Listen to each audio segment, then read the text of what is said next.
आज ऐसा टाइम आ गया है जो पूरे भारत को चिंता में डाल दिया है कि क्या होगा उनके परिवार का, क्या होगा उनके रोजगार का, कैसे एक आम इंसान अपने बच्चों का पेट भरेगा। क्योंकि इस संकट में लड़ाई सिर्फ एक से है और वो है बेरोजगारी। क्यों आज भारत के हर एक घर में कोई बाप, कोई बेटा, कोई पढ़ा लिखा कमाने वाले उम्र में बेरोजगार होकर घर पर बैठा है। और आज हम यह कह सकते हैं भारत का नौजवान बेरोजगार बनकर चलता फिरता एक जिंदा लाश बना है। आखिर वो करे तो करे क्या, जाए तो जाए कहाँ, और किससे कहे कि मेरे अंदर झांक कर जरा उस गहराई को देखो जिसे मैं झेल रहा हूँ। आज की सरकार को सिर्फ अपनी सत्ता चाहिए, डेवलपमेंट इंडिया नहीं। इस समय तो मानो ऐसा हो गया है कि अगर एक भारत का युवा चाहे कि वो पढ़ लिख कर कुछ बड़ा कर ले, कुछ अलग कर ले, तो वह उसके लिए अग्नि परीक्षा होगी। क्योंकि आज जिस एजुकेशन को हम सबसे अच्छी शिक्षा मानते हैं, जैसे IIT, NIT, GATE, BTech, MTech, PhD, जिसकी डिग्री दिलाने में बाप को अपना घर तक भी बेचना पड़ जाता है और ये तय होता है कि उसका बेटा नौकरी तो पाकर ही रहेगा। लेकिन उस बाप को यह नहीं पता कि आज की ये सरकार उसके सपनों को उसके सामने ही तोड़ देगी। आज हम नेटवर्क मार्केटिंग कहें या ई-कॉमर्स, लेकिन इस संकट की घड़ी में आज सबके साथ खड़ी है और रोजगार भी दे रही है। क्योंकि आज जो लोगों की सबसे ज़्यादा ज़रूरत है वो है रोजगार। रोजगार है तो परिवार है, रोजगार है तो पूरी दुनिया है, और रोजगार नहीं तो न हम हैं न अपने हैं। अगर आपको यकीन नहीं आ रहा, आप खुद देखिए इन छात्रों को, इनके पास वो कौन सी डिग्री नहीं है जो एक सरकारी नौकरी के लिए लगता है। ये ऐसा कुछ छोड़े ही नहीं है जो उसके लिए डिमांड की जाए। और यहीं तक ही नहीं, इनके पास एक नहीं 4 डिग्रियां रखी हुई हैं कि अगर इसमें नहीं हुआ तो इसमें लग जाएगा, उसमें नहीं हुआ तो इसमें लग जाएगा। कुछ तो कर सकते हैं ना, लेकिन क्या करें, विकलांग की सरकार में बेबस युवा पड़े हैं। शिक्षा मंत्री जी बार बार कहते रहते हैं आचार्य देवो भव, आचार्य देवो भव। तो हम सिर्फ यही करें कि हम भी आचार्य हैं। IITians, NITians बैठे हुए हैं सड़क पे।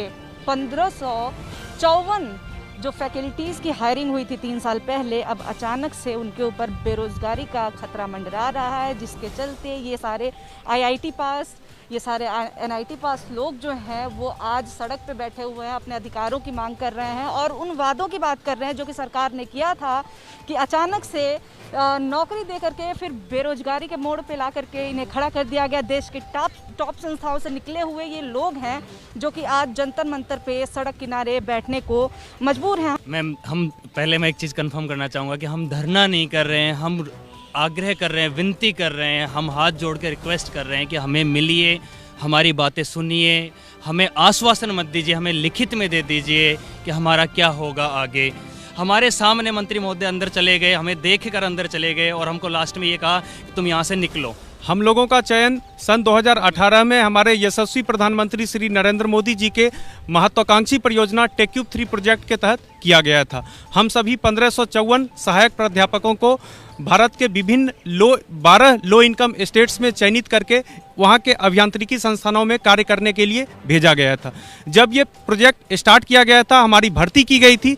चूँकि यह भारत के इतिहास में सहायक प्राध्यापकों की सबसे बड़ी नियुक्ति थी, उसमें भारत सरकार और राज्य सरकार के बीच में एक PIP साइन किया गया था। उस PIP के पेज नंबर 95 पर यह बात लिखी गई थी कि state governments have to prepare a sustainability plan for this TEQIP faculties, that means all the TEQIP faculties will be retained post project.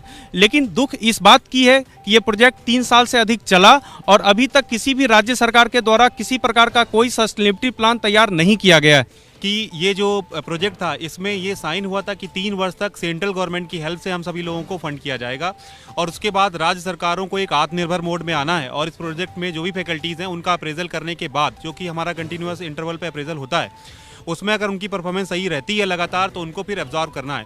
इस संबंध में हमारा सर्विस में आने के बाद हर एक रेगुलर इंटरवल पे अप्रेजल्स हुए, जिसकी मिनट्स ऑफ मीटिंग आप देख सकते हैं स्टेट स्टीयरिंग कमेटी की, नेशनल स्टीयरिंग कमेटी की, नीति आयोग की, उन सभी में हमारी परफॉर्मेंस को आउटस्टैंडिंग रेट किया गया है। और अभी इस प्रोजेक्ट को कंक्लूड करने के लिए जो अंतिम मीटिंग हुई थी एनएससी की, उसमें ये कहा गया है, जो देश के सबसे अच्छे टॉप नॉच शिक्षाविद हैं उन्होंने ये कहा है कि अगर इन फैकल्टीज़ को रिटेन नहीं किया तो तकनीकी शिक्षा का जो भविष्य राज्य सरकारों में उस पर संकट आ जाएगा और इसलिए इनको रिटेन करना है, ये उनकी रिकमेंडेशन है। नहीं, अभी तक हमारी एजुकेशन मिनिस्टर से मीटिंग नहीं हो पाई है। तो बहुत प्रयास किए एजुकेशन मिनिस्टर से मिलने के, हम बार बार उनके घर भी गए, हम एमओई के सामने भी बहुत बार बैठे। जैसे कि शुक्रवार शनिवार को हमें बोला गया कि मंगलवार को सुबह 9:30 बजे मीटिंग हो सकती है, हम सुबह 7 बजे से वहीं पे थे, बट मीटिंग नहीं हो पाई है। तो आपके चैनल के माध्यम से मैं एजुकेशन मिनिस्टर से ये रिक्वेस्ट करती हूँ कि प्लीज़ हमें 5 मिनट का अपना टाइम दें ताकि हम अपनी बात आपके सामने रख सकें।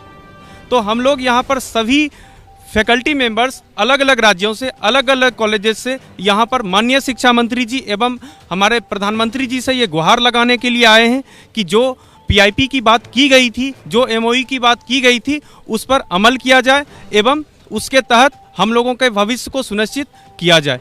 राज्य सरकार 1-1.5 साल से लेटर्स लिख रही है, जिसका राज्य सरकार को 1-1.5 साल से लेटर लिखे जा रहे हैं केंद्र सरकार के द्वारा, लेकिन उन लेटर्स का कोई जवाब राज्य सरकारों ने दिया नहीं है, जिसमें वो लिखते हैं कि जो हमारे और आपके बीच में एमओयू साइन हुआ था उस पर आप लोग अमल करके इनके रिटेंशन एब्जॉर्प्शन की पॉलिसी बनाइए। उन्होंने कोई पॉलिसी का निर्माण अभी तक नहीं किया हुआ है। सीधी सी बात है कि ये जो छात्र रहे हैं ये आईआईटी से पास आउट है, एनआईटी से पास आउट हैं, और इसके बावजूद देश के टॉप संस्थानों से निकले हुए ये लोग आज सड़क पे बैठने के लिए मजबूर हैं मैम। जिससे कि हमें एक निश्चिंत हों और हम आगे जाके हमारी आगे की जर्नी स्टार्ट करें।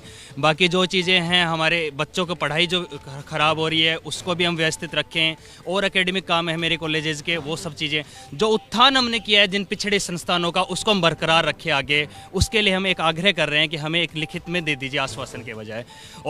और इसीलिए सरकार ने, हम जब यहाँ भी आए तो हमारी मांग को, उसको हमें बहुत नकारा नहीं है उस चीज़ को, लेकिन हमें सिर्फ मौखिक आश्वासन दिया है। हम चाहते हैं कि जल्द से जल्द इस समस्या का एक कॉन्क्रीट समाधान हो, और जैसा राज्य सरकार और केंद्र सरकार ने स्वयं मिलकर डिसाइड किया था वो अपनी बातों का ही क्रियान्वयन करें। तो फिर हमारा भविष्य खतरे में पड़ जाएगा। और हमारे साथ साथ ये सिर्फ 1554 सहायक प्राध्यापकों की ही बात नहीं है, चूँकि ये 1554 सहायक प्राध्यापक रिमोट लोकेशंस पर बने हुए कॉलेजेस में लाखों स्टूडेंट्स को शिक्षा दे रहे हैं। तो ये कहीं न कहीं 1554 सहायक प्राध्यापकों के जाने के बाद लाखों छात्रों का पठन पाठन का कार्य प्रभावित होने वाला है। एवं हम में से सभी शिक्षकगण आईआईटी और एनआईटी से एमटेक पीएचडी किए हुए हैं। तो ये कहीं न कहीं एक सारे स्टूडेंट्स के लिए डीमोटिवेशन होगा जो कि आईआईटीज और एनआईटीज की तैयारी करना चाह रहे हैं या उस तैयारीज में लगे हुए हैं, क्योंकि हमारे छात्रों का भी ये मानना होता है कि सर हम लोग भी आपके तरह बनना चाहते हैं। लेकिन अगर हम लोगों के साथ इस तरह की स्थिति बनती है तो फिर कहीं न कहीं ये आईआईटी और एनआईटी जो पूरे देश के प्रीमियर इंस्टीट्यूट्स हैं, कहीं न कहीं इस प्रीमियर इंस्टीट्यूट्स के लिए भी एक मैटर होगा, क्योंकि उनके एलुमनाई को जॉब से इस कदर अगर निकाल दिया जाए तो। शिक्षा मंत्री जी बार बार कहते रहते हैं आचार्य देवो भव, आचार्य देवो भव। तो हम सिर्फ यही करें कि हम भी आचार्य हैं, हमें आप आचार्य देवो भव कह रहे हैं तो हमसे मिल लीजिए। हम ये नहीं करें कि आप हमको पर्सनली मिलिए, कोविड की प्रोटोकॉल फॉलो करते हुए आप हमसे ऑनलाइन मीटिंग भी रख सकते हैं। जैसा आप कहेंगे हम वैसे मिलने के लिए तैयार हैं, जहाँ कहेंगे वहाँ मिलने के तैयार हैं।